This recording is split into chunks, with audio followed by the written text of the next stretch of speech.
Assalamualaikum warahmatullahi wabarakatuh. Ketemu lagi di Muzakir Official Channel. Kali ini saya akan membahas tentang berita yang saat ini trending di YouTube, yaitu tentang ramalan dari Mbak Yu, ramalan jatuhnya pesawat Sriwijaya Air.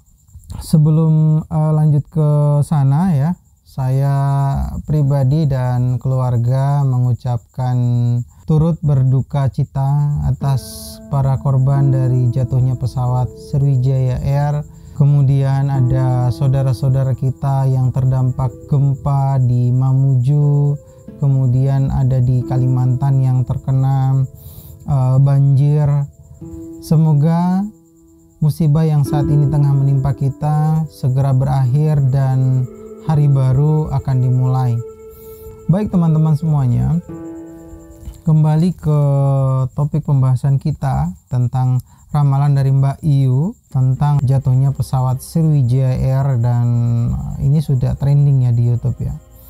Pada dasarnya meskipun berita ini sudah trending di YouTube, namun saya tidak pernah mengklik ataupun membuka video ini sampai dengan podcast Deddy Kobuzer itu ditayangkan dan mengkritisi dari ramalan Mbak Yu ini tadi, yang menyampaikan bahwa ramalan yang disampaikan oleh Mbak Yu ini itu bisa mengakibatkan pemikiran negatif dari masyarakat yang impactnya akan menjadikan masyarakat itu ya gaduh, istilahnya membuat berita provokasi yang bernada provokasi ya.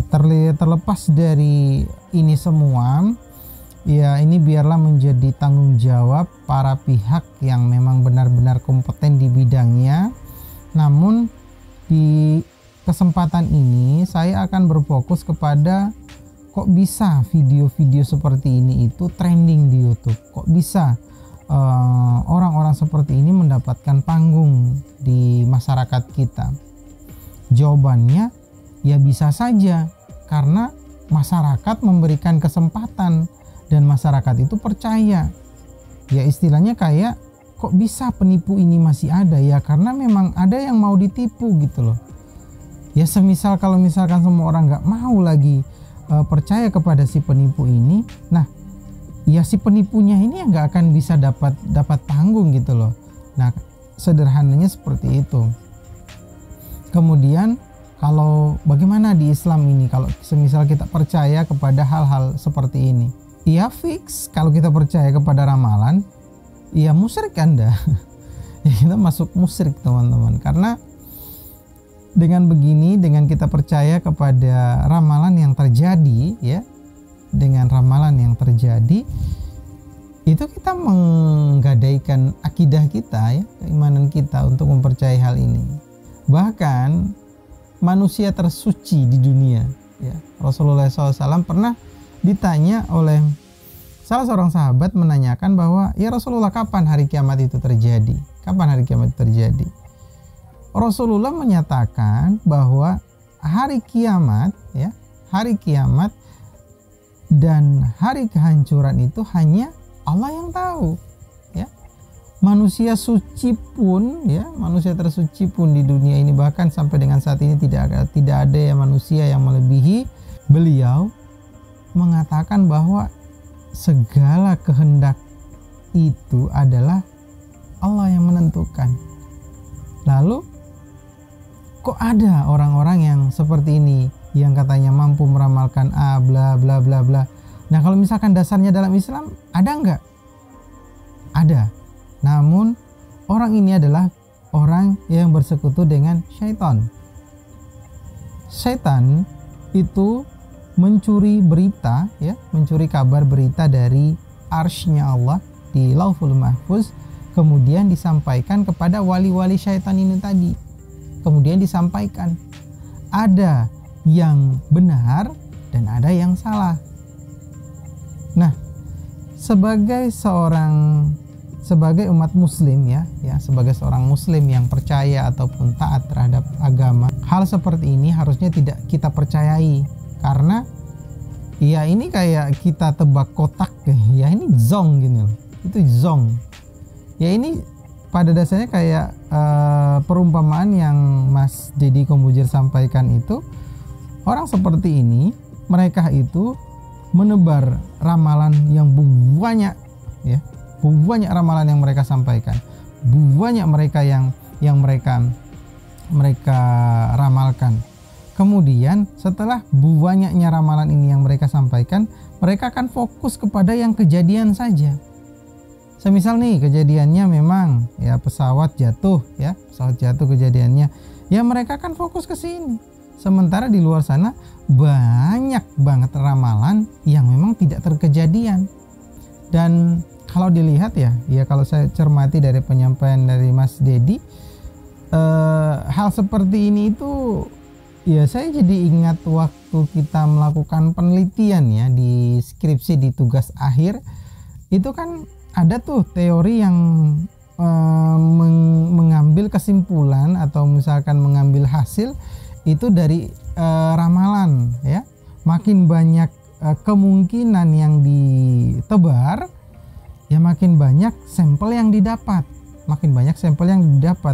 dan biasanya ketika sampel itu yang didapat, sampel-sampel yang memang tidak kompatibel itu akan dieliminasi, istilahnya akan dieliminasi, dan akan fokus kepada sampel yang memang menunjukkan hasil gitu loh. Nah ini kurang lebih seperti ini, acuannya kurang lebih seperti ini. Dan ya kalau misalkan memang kita melakukan ramalan ini yang tujuannya untuk entertain atau sekedar hiburan, ya nggak apa-apa, ya nggak jadi masalah. Tapi yang jadi masalah ketika ramalan ini menyangkut satu peristiwa yang menyangkut orang banyak, kemudian lebih-lebih menyangkut negara kita, ya. Karena Mbak Yu ini juga pernah meramalkan bahkan akan terjadi penjarahan besar-besaran seperti itu. Hal ini kan menimbulkan perspektif negatif kepada masyarakat. Pemikiran negatif dari masyarakat itu akan berkembang, ya. Bahkan orang yang punya pemikiran positif akan teralihkan kepada pemikiran negatif. Nah, kalau misalkan sudah seperti ini, ya apa yang akan terjadi teman-teman? Yang akan terjadi adalah ya pasti ricuh teman-teman. Secara gitu loh, saat ini Indonesia itu lagi hancur. Kita dilanda COVID, terjadi jatuhnya pesawat, kemudian belum lagi itu terjadi gempa, belum lagi itu kita terjadi banjir, Gunung Semeru erupsi, hujan lahar. Bangsa ini lagi berduka. Kemudian diperpuruk dengan ya celotehan seperti ini. Dan ini tambah memperpuruk suasana gitu. Sudah kita luka pula, disiram dengan air keras. Kemudian beranjak dari situ, apa benar nggak sih kalau misalkan hal gaib itu ada? Jawabannya adalah hal gaib itu ada teman-teman.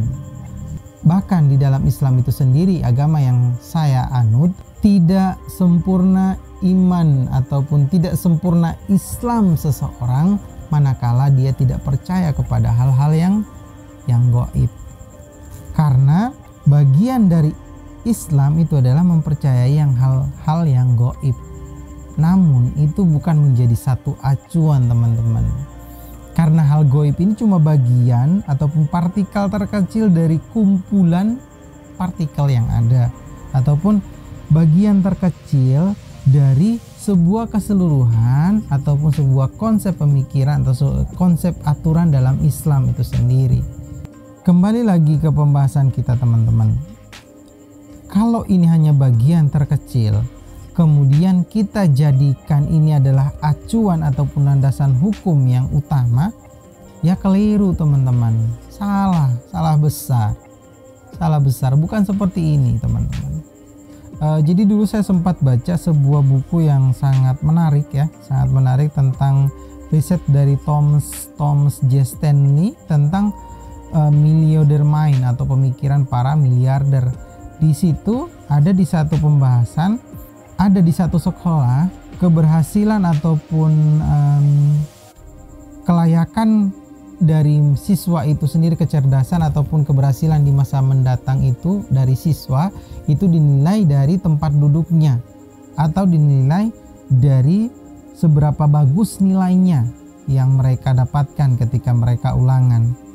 Ketika dilakukan penelitian, mereka yang berprestasi ini yang sudah digadang-gadang akan menjadi A, B, C dan bla bla bla bla, ini justru tidak lebih sukses daripada mereka-mereka yang dianggap biasa-biasa saja. Kenapa hal ini bisa terjadi? Ya karena memang kembali ke pemikiran dari orang itu sendiri. Meskipun orang ini memiliki nilai yang tidak baik, namun ini bukan berarti kita bisa ramalkan, oh kamu bakal hancur di masa depan, kamu gak bakal dapat prestasi, kamu karirmu tidak akan lebih baik daripada mereka yang memiliki nilai bagus. Ya salah besar teman-teman kalau misalkan kita ambilkan ini sebagai acuannya. Karena memang acuan bisa kita dapatkan dari pengetahuan. Boleh nggak kita percaya kepada peramal, ataupun boleh nggak kita percaya kepada ramalan-ramalan yang ada? Boleh kita percaya kepada ramalan-ramalan ini, tetapi ramalan yang berasal dari mereka-mereka yang memiliki ilmu, atau ramalan-ramalan yang memang mereka itu memiliki pengetahuan. Contohnya seperti apa sih? Contohnya kayak ramalan dari BMKG.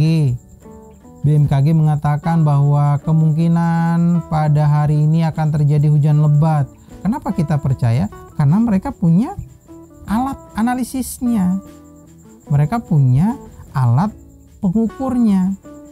Atau seorang dokter datang kepada kita, diramalkan bahwa Bapak ini akan sembuh manakala mengkonsumsi obat ini, atau Bapak ini terjadi penyakit ini, dan ketika Bapak ini ingin sembuh maka harus menghindari makanan ini. Lah kok bisa kita mau percaya kepada orang seperti ini? Ya jelas percaya, ya jelas boleh kita percaya karena mereka punya dasar, mereka punya pengetahuan tentang ini, mereka punya kemampuan di bidang itu. Dan ketika mereka sampaikan ini kan, ya ini termasuk ramalan karena belum terjadi. Tapi bisa nggak kita percaya? Ya bisa, karena memang mereka punya dasar. Tapi kalau semisal ramalan itu hanya sekedar menguap begitu saja dan nggak ada dasarnya, kemudian kita percaya, ya mati konyol kita.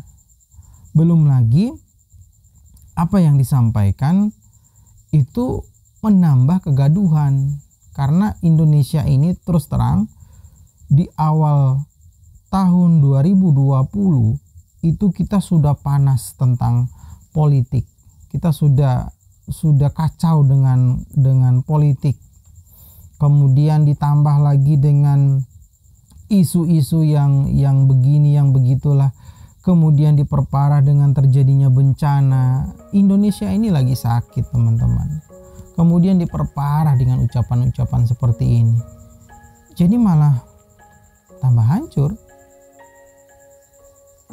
Oke, poin penting ataupun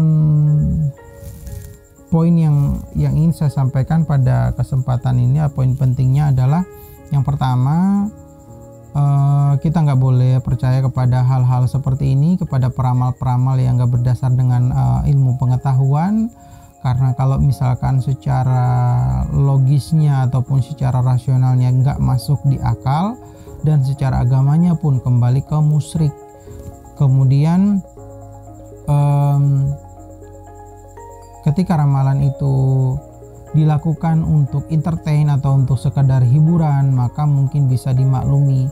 Namun manakala ramalan itu sudah bisa memberikan ataupun mengandung nada provokatif, maka harus ditindak, karena memang ini akan berdampak negatif kepada orang-orang. Kemudian marilah kita fokus kepada hal-hal positif yang bisa kita lakukan. Kemudian kita tetap produktif di masa pandemi seperti ini. Bahkan bisa dilihat lebih parah kejadiannya, dan angka kasus positifnya makin hari bukannya makin menurun, malah makin meningkat. Kemudian kondisi perekonomian kita hancur sehancur-hancurnya. Orang yang dulunya bisa keluar dan bisa mencari rezeki dengan mudahnya saat ini tergantung dan tidak mendapatkan penghasilan apa-apa. Banyak dari teman-teman kita yang kena PHK dari perusahaan. Jadi kita tetap positif terhadap apa yang nantinya akan kita lakukan, dan hal-hal seperti ini nggak usah kita gubris secara serius seperti itu. Dan mudah-mudahan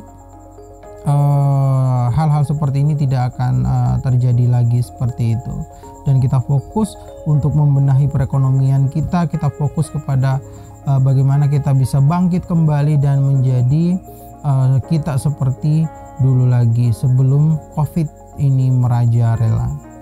Dan kita kembali lagi untuk menjalani hidup kita sebagaimana mestinya. Demikian dari saya. Bila teman-teman ada masukan ataupun kritik terhadap penyampaian saya, bisa disampaikan di kolom komentar. Wassalamualaikum warahmatullahi wabarakatuh.